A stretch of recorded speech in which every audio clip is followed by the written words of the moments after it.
Sermones de San Antonio de Padua. La purificación de la bienaventurada Virgen María. 1. Cuando llegó el tiempo de la purificación de María, según la ley de Moisés, llevaron al niño a Jerusalén para presentarlo al Señor. En este evangelio consideramos 3 eventos: la presentación de Jesús al templo. B. El cumplimiento de la espera del justo Simeón. C. Y su bendición profética. B. La presentación de Jesucristo. 2. Cuando llegó el tiempo de la purificación de María. En esta primera parte del Evangelio se pueden hacer 3 consideraciones morales: la purificación del alma, la oblación de la misma alma y después su ingreso en el templo del cielo. Ante todo, conozcamos la historia. El Señor habló a Moisés: la mujer, cuando queda encinta y da a luz a un varón, permanecerá inmunda por 7 días. Levítico 12, 1 a 2. A excepción de la que da a luz siendo virgen. Entonces ni el hijo ni la madre necesitaban ser purificados con sacrificio. Lo hicieron solo para que nosotros fuéramos liberados del temor de la ley, o sea, de la observancia de la ley que se cumplía con temor. Estaba establecido que en el 8º día del nacimiento el niño fuera circuncidado y 33 días después de la circuncisión fuera llevado al templo y que por él fueran ofrecidos sacrificios, o sea, un cordero de 1 año. Pero quien no tenía la posibilidad de tener un cordero de 1 año, ofrecía 2 tórtolas o 2 pichones de paloma. Además, escribe José Flavio, el primogénito era rescatado con 5 siclos. La pobrecilla Virgen María hizo por el Hijo la ofrenda de los pobres, para que en todo fuese manifiesta la humildad del Señor.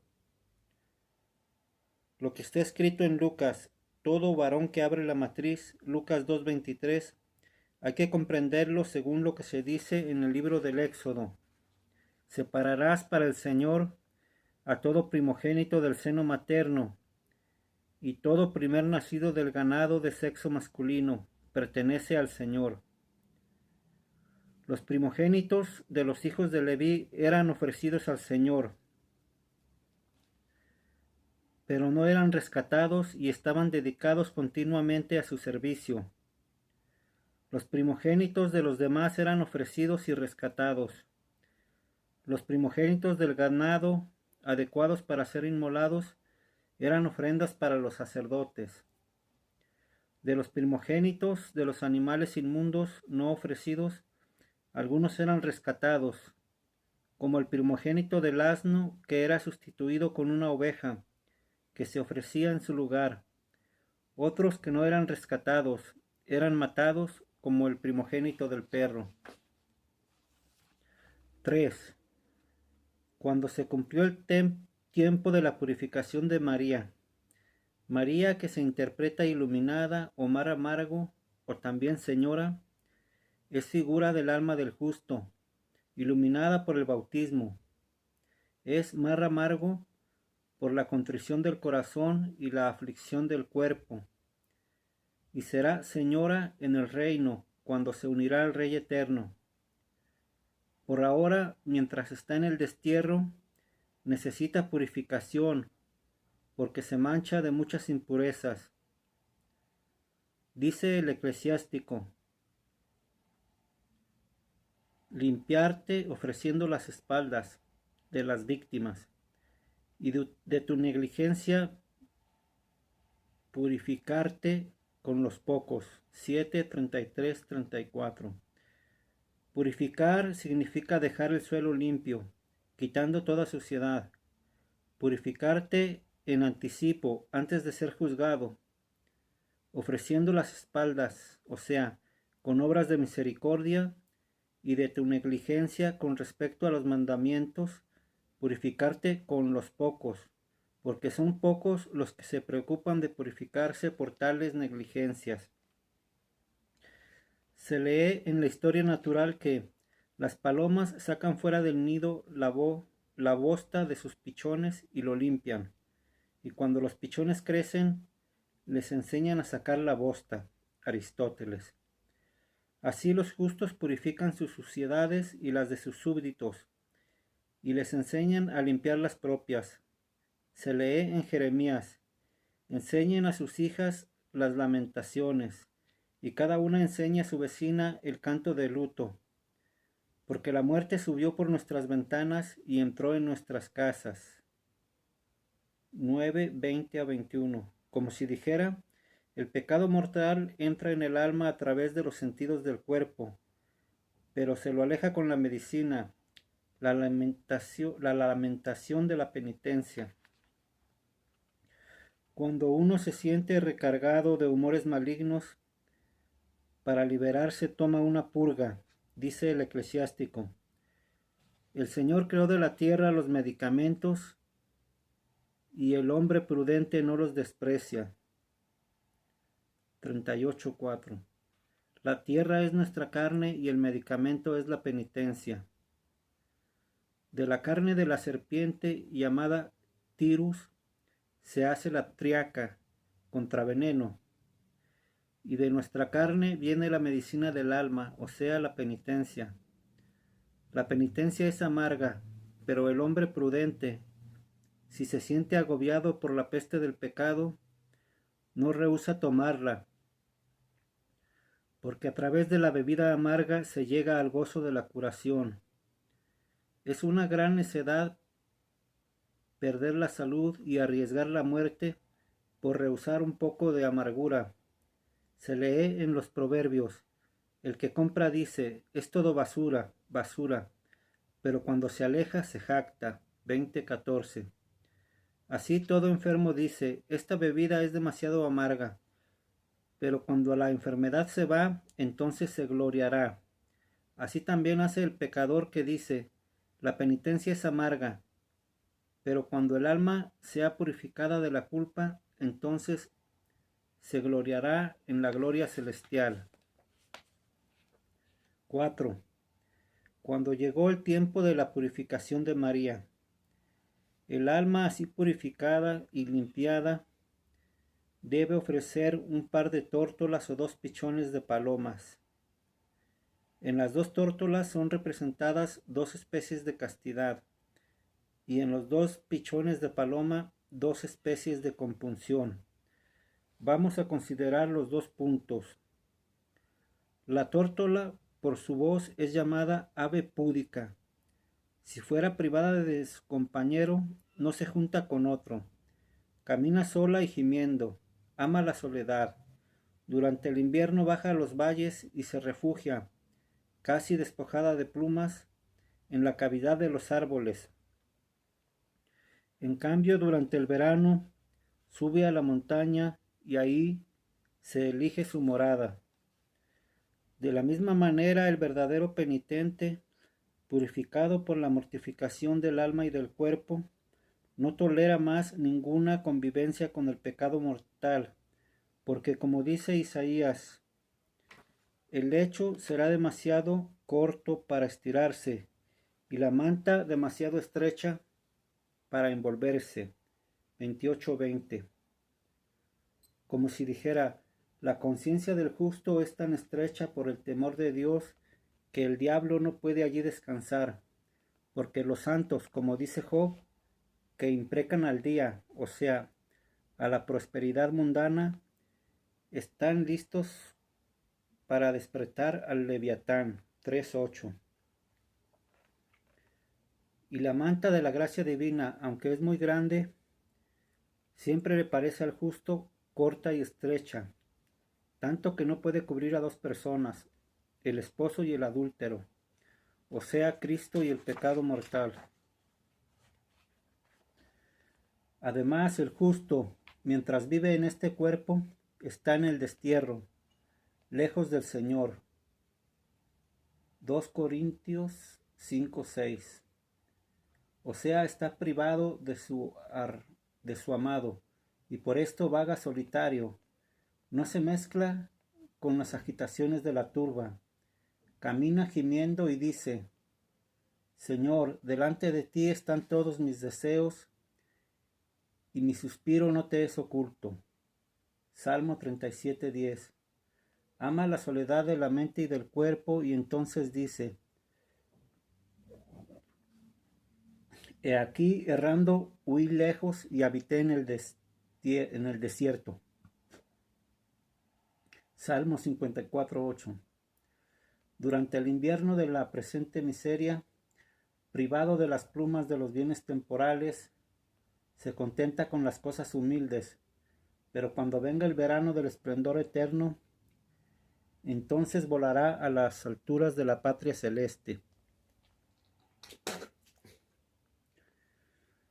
La paloma tiene como canto el gemido, porque todas sus entrañas están llenas de hiel, por eso parece gemir por el exceso de amargura. Sin embargo, otros sostienen que la paloma carece de hiel. En efecto, no lo tiene en el mismo sitio de las demás aves. Aristóteles, Plinio. No hiere a nadie, no se alimenta de cosas muertas, nutre a los polluelos ajenos, elige el grano puro, se detiene sobre las aguas corrientes para defenderse del gavilán, y hace el nido entre la hendidura de la piedra. De manera semejante el penitente prorrumpe en gemidos de dolor, porque está todo lleno de la amargura de la contrición, y dice: Pío como polluelo de golondrina y gimo como una paloma. Se lee en la historia natural que si se extirpan los ojos a los polluelos de las golondrinas, de nuevo renacen. El penitente, por haber perdido el ojo del amor divino, se queja e implora para recuperarlo.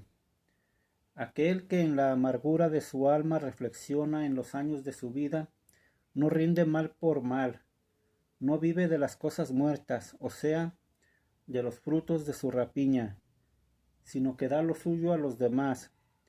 Se esfuerza por arrancar a los pecadores al diablo y los nutre con el alimento de la vida eterna. Elige solo el grano puro de la fe católica. Se detiene en las aguas corrientes de las lágrimas para precaverse de los engaños del diablo. Se refugia en las llagas de Cristo, en las que coloca el nido de su esperanza y los polluelos de sus buenas obras.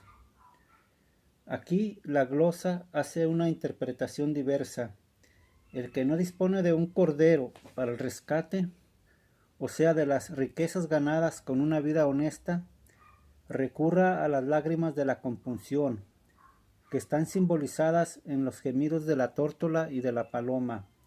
Hay dos especies de compunción: cuando tememos, al reflexionar sobre los castigos amenazados por los pecados, y cuando, ardiendo del deseo de los bienes celestes, gemimos por la dilación. Y por eso se nos manda que ofrezcamos 2 tórtolas o 2 pichones de paloma, uno en holocausto, cuando estamos inflamados de amor por las cosas celestes, y el otro por el pecado, cuando gemimos por las culpas cometidas. Asimismo, los primogénitos representan los buenos comienzos de nuestra actividad, que llevamos, por así decir, en el corazón y que debemos atribuir a la gracia de Dios. En cambio, las obras malas debemos rescatarlas con los frutos de la penitencia. En fin, los 5 ciclos con los que rescatamos a nuestro primogénito consisten en dolernos de nuestro pasado,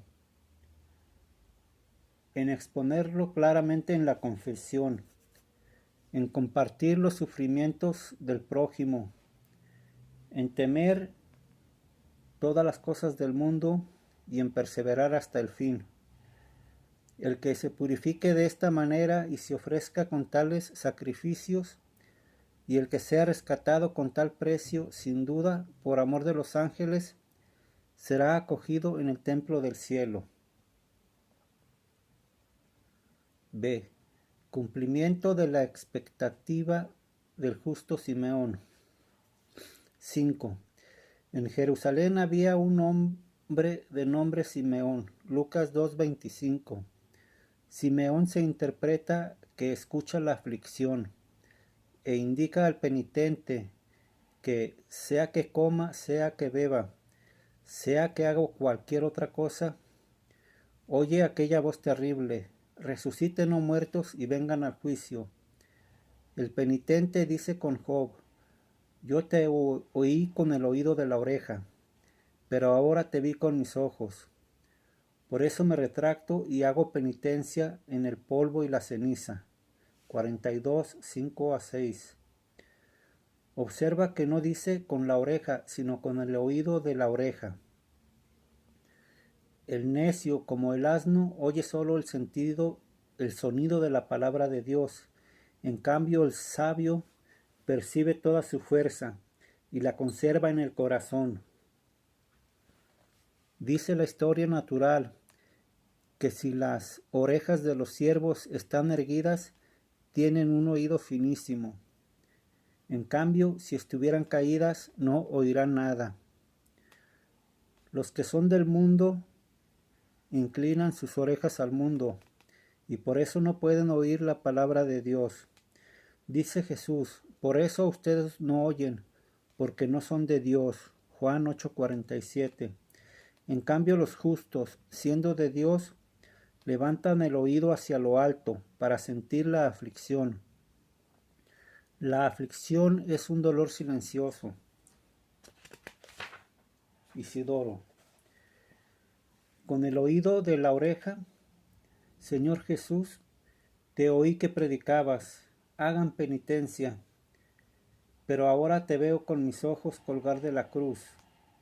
O también te oí discutir en el juicio: tuve hambre y me dieron de comer. Mateo 25:35. Pero ahora te veo sentado en aspecto terrible en el trono de tu majestad, y por eso me retracto, me acuso en la confesión y hago penitencia en la humillación de la mente y en la aflicción del corazón. Este Simeón está en Jerusalén, porque su patria es el cielo. Él era un hombre justo y piadoso, que esperaba la consolación de Israel, y el Espíritu Santo estaba en él. Lucas 2:25-26. Es llamado justo porque respetaba los derechos ajenos y vivía según la ley. El temor servil consiste en abstenerse del mal por miedo al castigo, y no por gozar de la justicia. La caridad echa fuera este temor, cuando la iniquidad no atrae, aunque se le asegure la impunidad. En cambio, el temor casto es el que tiene el alma de perder la misma gracia. Esa gracia que hizo que ella ya no hallara placer en pecar. Es el temor que la gracia la abandone, aunque no fuera castigada por ningún tormento. La caridad no echa fuera este temor, porque este temor permanece para siempre. Salmo 18:10. Mayor temor deben tener los que son peregrinos. Menor temor deben tener los que están cerca de la patria. Ninguno los que ya llegaron a la patria. El penitente es, pues, justo para consigo mismo, piadoso para con Dios, y con temor filial espera no tanto su consolación, sino la del prójimo. Y así la gracia del Espíritu Santo está en él, y de su inspiración recibe la promesa segura de que no verá la muerte eterna y contemplará a Cristo cara a cara. Y movido por el Espíritu, Simeón vino al templo. Templo significa techo amplio. El techo protege y el techo amplio acoge las multitudes. El templo es figura del amor de Dios y del prójimo. El amor de Dios protege, el amor del prójimo acoge. En tal templo nadie puede entrar sino en espíritu, no en la carne, porque es el espíritu el que da vida, y el espíritu es Dios. En cambio la carne no sirve para nada. Juan 4:24 y 6:63. 6. Sigue el relato de Lucas. Y cuando los padres llevaron al niño Jesús para cumplir con él las prescripciones de la ley, observa que dice el niño Jesús y no Jesús niño. Contesta la glosa. Como la puericia comienza después de los 7 años de la infancia, Jesús es llamado a menudo puer, niño, y siervo, no tanto por la edad, sino por el servicio. Dice el profeta Isaías: He aquí a mi siervo, 42:1, porque el Hijo del Hombre no vino para ser servido, sino para servir. Mateo 20:28.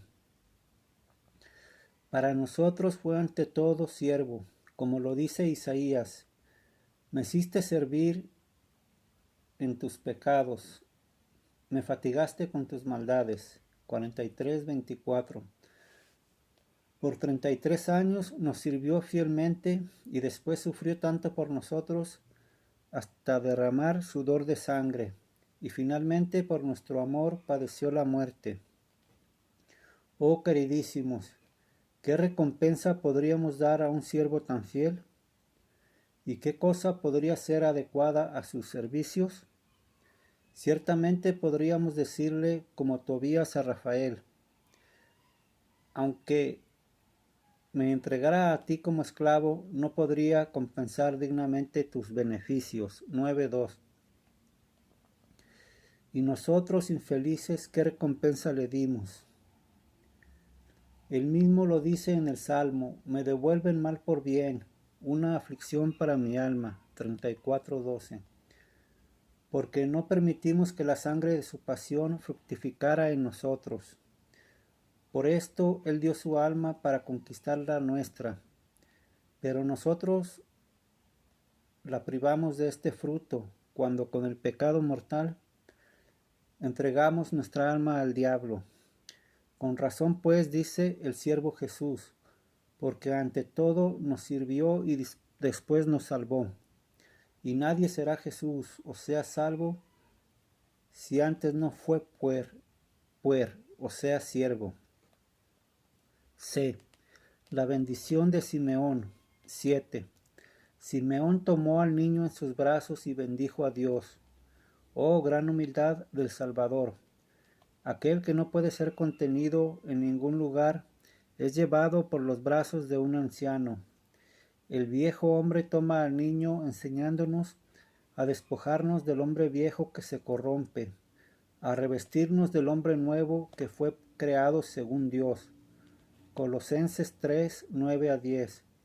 Lleva a Cristo en los brazos aquel que acoge la palabra de Dios, no solo con la boca, sino con obras de caridad, como hacía Job cuando decía: lacero mis carnes con mis dientes y llevo mi alma en mis manos. 13:14. Los dientes, llamados así porque de algún modo dividen, son los reproches y las acusaciones de la confesión, con los que el justo dilacera sus carnes, o sea, sus pecados carnales, y de esta manera lleva su alma en las manos de sus obras, dispuesto a restituirla a su Creador en cualquier momento se la pida. Y entonces con Simeón bendecirá a Dios. Y ahora, Señor, puedes despedir a tu siervo en paz, según tu palabra. Lucas 2:29. El siervo que por largo tiempo sirvió y por largo tiempo trabajó, es despedido por el Señor en paz, según la palabra de la paz. También Esteban se durmió en el Señor. Hechos 7:60. Esta es la palabra del Señor. Vengan a mí todos los que se fatigan y están agobiados, y yo los haré reposar. Según tu palabra, deja ahora ir en paz a tu siervo. He ahí al niño y a Jesús, he ahí al siervo y la salvación, porque es despedido en paz. Ahora déjame ir, porque hasta ahora trabajé y hasta ahora esperé. Y ahora, al fin de mi miseria, o sea, de mi vida, deja que tu siervo vaya en paz. A propósito se lee en Job: ¿quién dejó libre al asno montés y quién soltó sus ataduras? A él le di por casa la soledad y por morada la tierra salobre. 39, 5-6. El asno salvaje es el penitente, al cual Dios, en la presente miseria de la casa, en la soledad de la mente, y una morada de batalla en la que combate y es combatido en la amargura del corazón. De estas dos situaciones habla Jeremías. Impulsado por tu mano me senté solitario, porque tú me llenaste de indignación. 15:17. A aquel al cual el Señor da tales cosas en esta vida, en la muerte lo despide libre de culpa y deshace las cadenas del castigo. Ahora deja, pues, que tu siervo vaya en paz según tu palabra. 8. Porque mis ojos vieron tu salvación. Lucas 2:30. Observa que Dios se ve de tres maneras. En esta vida se ve con la fe y la contemplación. En la patria se verá cara a cara. Hay aquí abajo tres elementos: el aire, el agua y la tierra. Se cuenta en la historia natural que las aves que vuelan en el aire necesitan de una vista aguda para que, desde puntos muy altos, puedan ver su alimento. Y los ojos de los peces son húmedos, porque es necesario que tengan una vista muy fuerte a causa del espesor de las aguas. En cambio, las aves que no vuelan y que permanecen siempre en tierra, como la gallina y otras aves domésticas, no necesitan de una vista aguda. Las aves del aire son figuras de las potencias angélicas en el cielo, que desde la altura de la patria celeste, con vista aguda y penetrante, contemplan a Dios, su alimento, en el cual, dice Pedro, los ángeles desean fijar la mirada. 1 Pedro 1:12. Los peces en las aguas son los contemplativos en llanto. Los ojos húmedos son los arrebatos del alma devota. Ellos tienen una vista amplia a motivo del espesor de las aguas, o sea, de la misma contemplación. La contemplación es tan inaccesible que no puede ser penetrada, si el contemplativo no es dotado de una amplia vista de devoción. Solo entonces sus ojos ven la salvación de Dios. Las aves que permanecen en tierra representan a los que hacen vida activa y que, como las gallinas, nutren a sus polluelos. Estos no tienen una vista muy aguda, y sin embargo también ellos, sea como sea, ven la salvación de Dios, que preparaste ante todos los pueblos. Concuerda Isaías: el Señor preparó su santo brazo ante los ojos de todas las naciones. 52:10. El brazo del Padre es el Hijo, que está preparado a abrazar al Hijo pródigo, que regresa a él. Dice Lucas: su padre salió a su encuentro, se echó sobre su cuello y lo besó. 15:20. En la primera venida el Padre presentó al Hijo a todos los pueblos, para que creyeran en él y lo amaran. En la segunda venida lo presentará para que todo pueblo lo vea y para que dé a cada uno según sus obras. Luz para iluminar a las gentes. Lucas 2:32. Luz es el mismo Salvador por medio de la gracia en la vida presente, para iluminar a las gentes. Por esto el Padre, por boca de Isaías, dice: te destiné a ser la alianza del pueblo y luz de las naciones, para que abras los ojos a los ciegos. Y dice Job: Él descubre los secretos de las tinieblas y saca a luz la sombra de la muerte. Este niño que es luz al presente, será en el futuro la gloria de su pueblo Israel, o sea, de los que ven a Dios. Dígnese concedernos esta gloria, aquel que es Dios bendito por los siglos. Amén, así sea. D. Sermón alegórico. 9.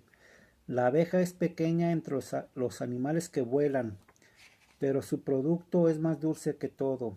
Es una sentencia del Eclesiástico 11:3. La historia natural dice que la abeja engendra sin coito, porque en ella está inserta la facultad de engendrar. La abeja habilidosa es pequeña, redonda, sólida y apretada. La abeja es más limpia que los demás volátiles, y por esto el olor malo la molesta, y el olor fragante la deleita. No ahuyenta a ningún animal, y cuando vuela no busca flores diversas, y no salta una flor para ir a otra, sino que según la necesidad recoge el néctar de una flor y retorna a la colmena. Su alimento es la miel, porque vive de lo que produce y elabora la casa en la que pueda habitar el rey, mejor, la reina. Y en las paredes de la colmena comienza a construir desde lo alto y no deja de trabajar, descendiendo poco a poco hasta llegar a la parte más baja. Aristóteles. Así la Virgen María, Nuestra Señora, engendró al Hijo de Dios sin corrupción, porque el Espíritu Santo descenderá sobre ti y el poder del Altísimo te cubrirá con su sombra. Esta buena abeja fue pequeña por la humildad, redonda por la contemplación de la gloria celeste que no tiene ni principio ni fin, sólida por la caridad. Aquella que por 9 meses llevó en su seno el amor no podía carecer de amor, y apretada por la pobreza, más pura que todos por la virginidad. Y por eso el fétido olor de la lujuria, si es lícito decirlo, le produce disgusto, mientras le deleita el suave aroma de la virginidad y de la castidad. Y por eso, si alguno desea complacer a la bienaventurada Virgen, ahuyente la lujuria y practique la pureza. No se aleja de ningún animal, o sea, de ningún pecador, más bien acoge a todos los que acuden a ella, y por eso es llamada Madre de Misericordia, misericordia a los miserables y esperanza a los desesperados. Dice el esposo en el Cantar de los Cantares: yo soy la flor del campo y el lirio de los valles. 2:1. La Virgen María, dejando de lado a todas las demás flores, eligió esta flor, se le unió y de ella tuvo todo lo que necesitaba. Y Nazaret, en la que concibió, se interpreta flor, y ese fue el lugar que eligió entre todos. En efecto, la flor que brota de la raíz de Jesé, Cristo, ama la patria que produce flores. El nutrimento de la bienaventurada Virgen es su Hijo, miel de los ángeles y dulzura de todos los santos. Vivía de aquel a quien nutría, aquel a quien ofrecía la leche, le daba a ella la vida. Esta abeja hacendosa preparó la casa, o sea, su alma con la humildad, y su carne con la virginidad, para que en aquella casa pudiera habitar el Rey de los ángeles. Y observa que la abeja comienza a construir desde lo alto. También la Virgen no comenzó a construir desde lo bajo, o sea, delante de los hombres, sino desde lo alto ante los ojos de la divina majestad. Y poco a poco, con discreción y por grados, llegó a ser conocida por los hombres, y así aquella, que ya era la elegida en la presencia de Dios, llegó a ser admirable delante de los hombres. 10.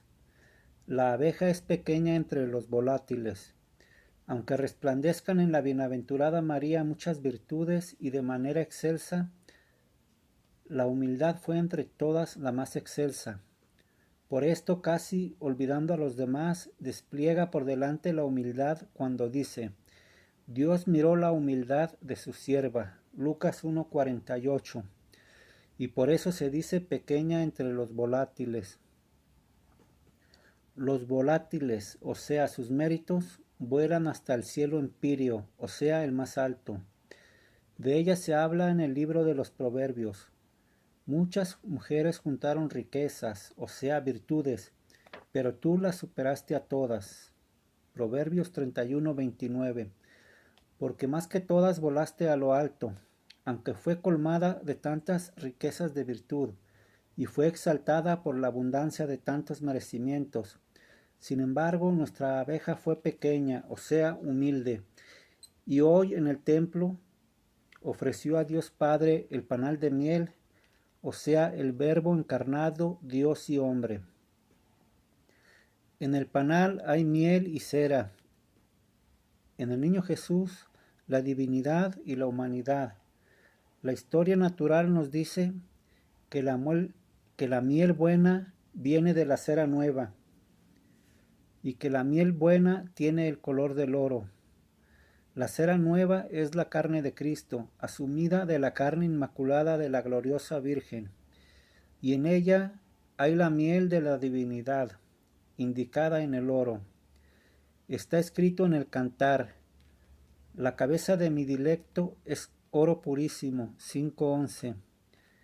Cabeza de Cristo es Dios, 1 Corintios 11:3. Y por eso nosotros hoy llevamos en procesión en las manos velas encendidas con el nuevo fuego, celebrando aquella procesión que hoy realizaron la bienaventurada María y José, llevando al templo al niño Jesús, mientras Simeón y Ana profetizaban y cantaban alabanzas. De esta procesión dice el Salmo: la misericordia y la verdad se encontraron, la justicia y la paz se besaron. 84:11. La misericordia de nuestra salvación está en el Redentor. La verdad de la promesa está en Simeón, a quien el Espíritu Santo había prometido que no vería la muerte sin haber visto antes a Cristo el Señor. La justicia, la santidad, está en la bienaventurada María y en José, y la paz en la profetisa Ana, que no se alejaba del templo y servía a Dios día y noche con ayunos y oraciones. Hoy pues la misericordia fue al templo y la verdad salió a su encuentro, porque Simeón acogió al niño Jesús y allí la justicia y la paz se besaron. En el beso se deben notar la unidad y la concordia. Lo que María y José creerán, también Ana lo profesó, y así se unieron en un solo espíritu. Observa que en la vela hay 3 elementos: la cera, la estopa y la llama. La cera es la carne de Cristo, la estopa su pasión, y la llama de fuego es la potencia de su divinidad. Adorna tu morada, oh Sión, y acoge a Cristo, tu Rey, liturgia de la purificación, para que como hoy lo representas en la vela, así lo puedas llevar también en tu conciencia.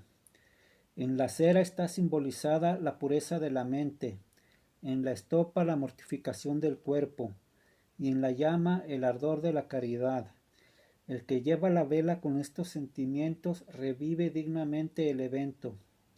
Sean pues gloria y honor a la Virgen Abeja, que hoy ofreció el panal de miel a Dios Padre. De él se dice: tu producto tiene el primado por su dulzura. El producto de la abeja simboliza al Hijo de la Virgen. Está escrito: bendito el fruto de tu vientre. Lucas 1:42. Y su fruto es dulce a mi paladar. Cantares 2:3. Este fruto tiene el principio, el centro y el fin de toda dulzura, porque fue dulce en el seno, dulce en el pesebre, dulce en el templo, dulce en Egipto, dulce en el bautismo, dulce en el desierto, dulce en la palabra, dulce en el milagro, dulce montado en un borriquillo, dulce en la flagelación, dulce en la cruz, dulce en el sepulcro, dulce en los infiernos, dulce en el cielo. Oh dulce Jesús, ¿qué cosa es más dulce que tú? Dulce es tu recuerdo, más que la miel y que todas las demás dulzuras. El tuyo es nombre de dulzura y nombre de salvación. ¿Y qué significa Jesús sino Salvador? Oh buen Jesús, justamente por ti mismo, sé para nosotros Jesús, ya que nos diste el comienzo de la dulzura, o sea la fe. Danos también la esperanza y la caridad, para que viviendo y muriendo en ellas, merezcamos llegar a ti. Por las súplicas de tu Madre, concédenos esta gracia.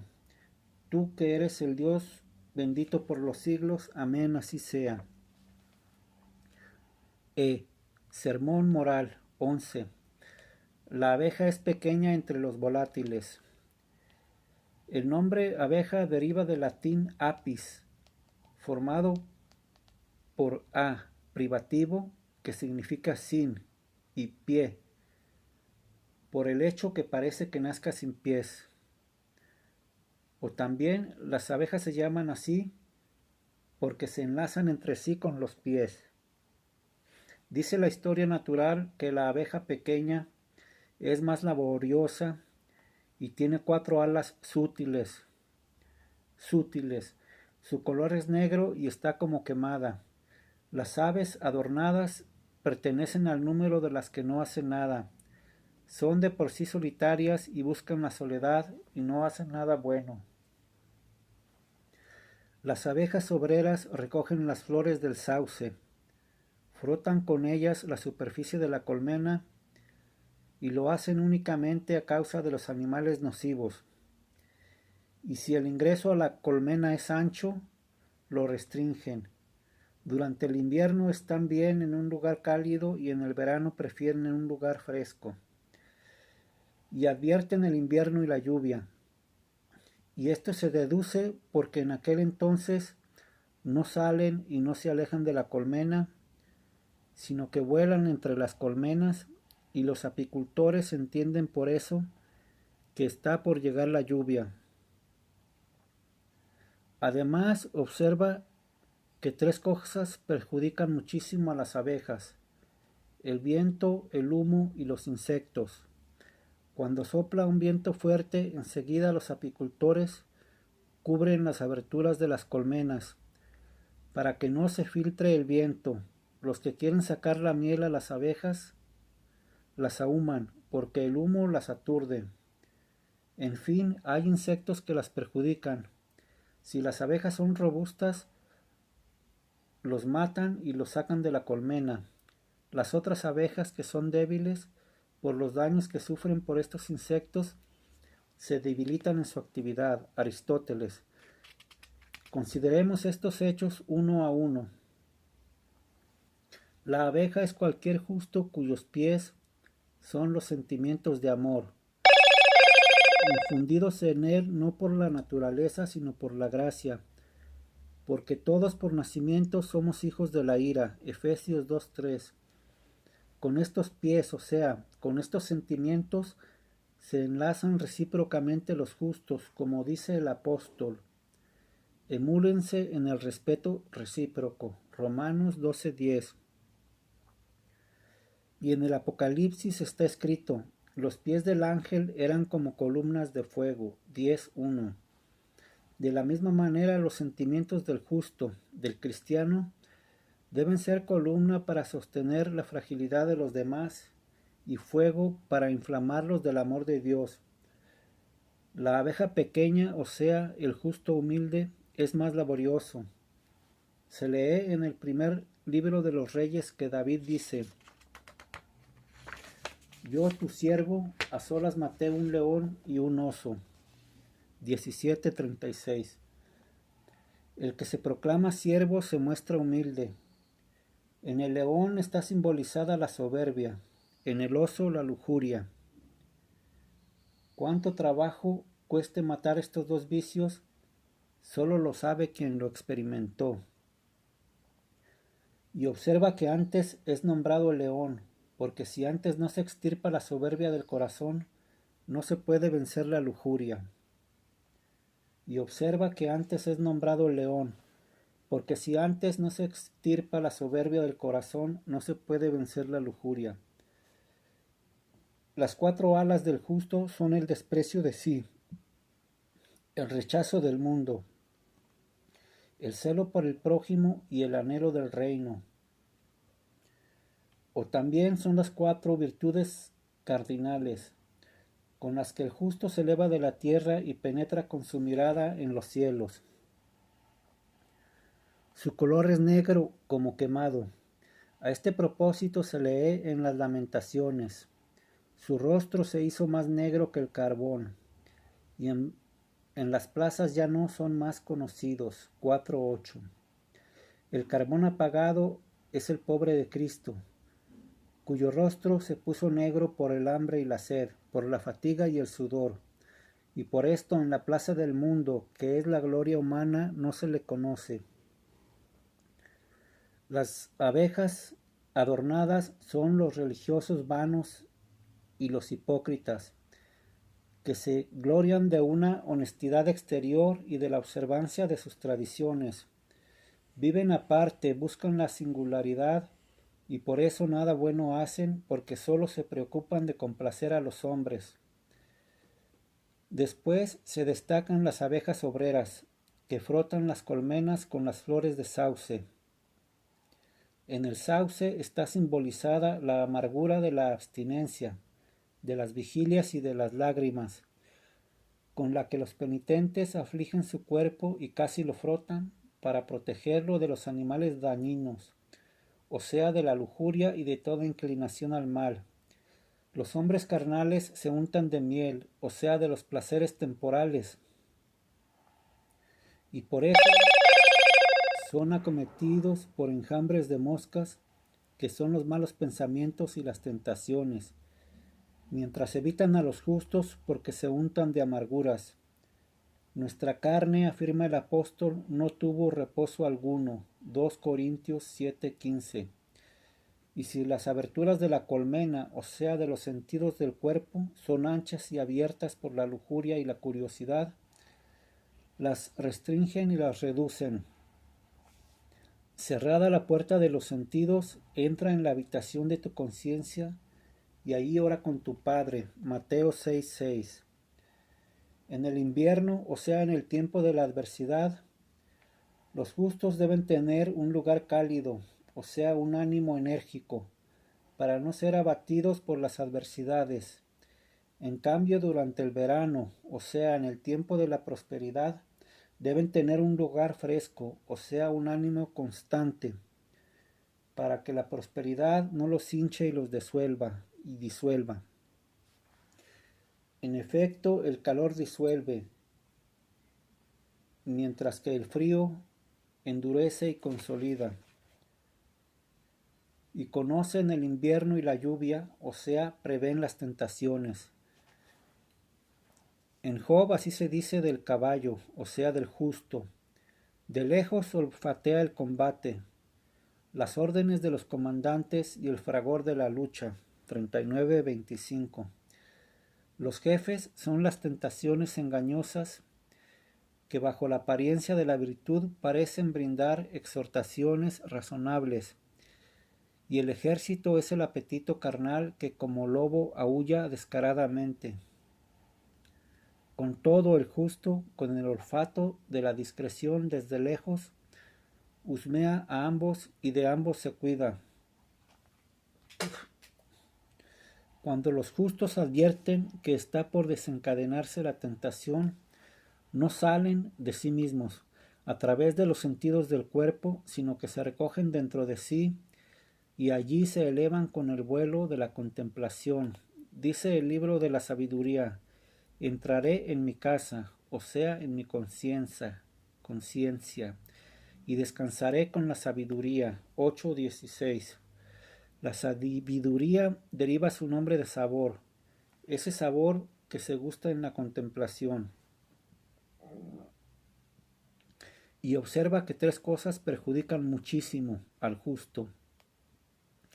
El viento de la soberbia, que cuando sopla, los mismos justos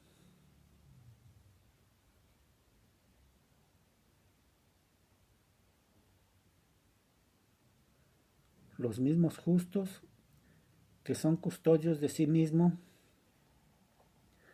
deben cerrar las aberturas de las colmenas, o sea, los sentidos del cuerpo, para que no les sobrevenga algún daño. Dice Job: un viento impetuoso irrumpió de la región del desierto y sacudió las cuatro esquinas de la casa, que se derrumbó y mató a sus hijos. 1:19. Job, que se interpreta el doliente, es el penitente. Sus hijos son sus obras, la casa es la conciencia. Las cuatro esquinas son las cuatro virtudes cardinales. La región del desierto es la malicia del diablo.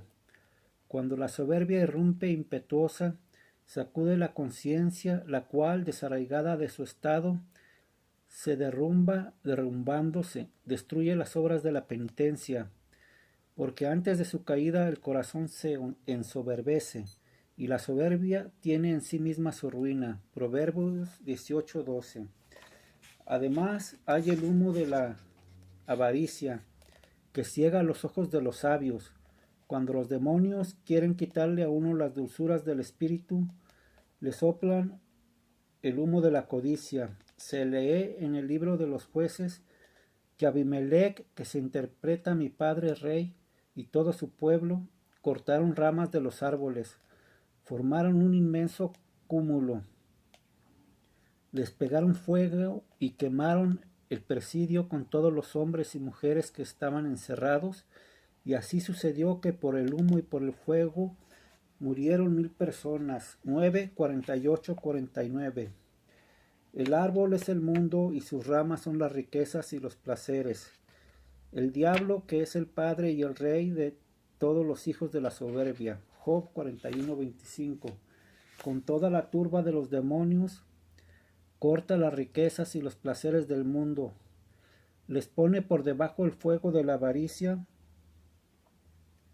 Y ay de mí, mata con el humo de la avaricia a miles de hombres y mujeres.